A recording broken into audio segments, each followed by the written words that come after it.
3 বছর হয়ে গেছে আমি এই মামলা নিয়ে কোর্টের দুয়ারে দুয়ারে ঘুরতেছি।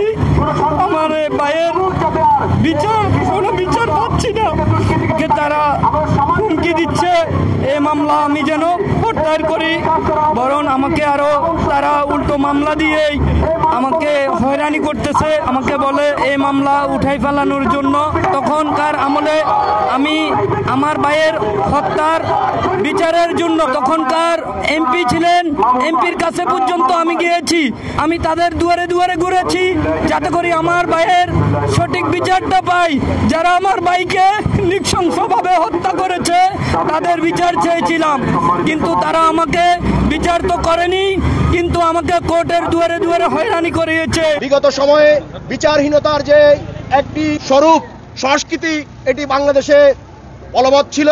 আমরা আশা ব্যক্ত করব অতি দ্রুত সজীব হত্যাকারীদেরকে আইনের আওতায় এনে কঠিন থেকে কঠিনতর শাস্তি দান করবে এই আশা ব্যক্ত করছি। 2022 সালে 9 জুলাই একটি ছোট ঘটনা নিয়ে, ক্ষুদ্র ঘটনা নিয়ে ফুটবল খেলাকে কেন্দ্র করে ইয়ানুল্লাহপুরের বাসিন্দা সজীবকে ডেকে নিয়ে রতনপুর একটি দোকানের সামনে চুরিঘাত করে নির্মমভাবে আহত করে 14-15 দিন চট্টগ্রাম মেডিকেল কলেজে চিকিৎসাধীন অবস্থায় সজীব মৃত্যু করে ডলে পড়ে। সজীবের আসামিরা এখনো গ্রেপ্তার হয় নাই। আজকে 2-3 বছর আমরা বিচারের কোনো দৃশ্যমান কিছু দেখতেছি না। 8 কিলোবাসী সজীব হত্যার বিচার চাই। আমরা অতীতে বিচারহীনতা ভুগেছি।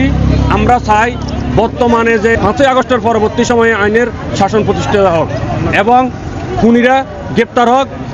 আমি প্রশাসনের কাছে এবং আপনাদের মাধ্যমে সরকারের কাছে উদাত্তভাবে আহ্বান জানাই, খুনিদেরকে দ্রুত গ্রেপ্তার করে আইনের আওতায় আনা হোক এবং সুষ্ঠু তদন্তের মাধ্যমে তাদের বিচার এবং রায় কার্যকর হোক। আমি উদাত্ত আহ্বান জানাই সংবাদপত্রের মাধ্যমে, আপনাদের লেখনীর মাধ্যমে যারা একটা হত্যাকারী তাদের দ্রুত আইনের আওতায় বিচারের দৃষ্টান্ত শাস্তি দাবি।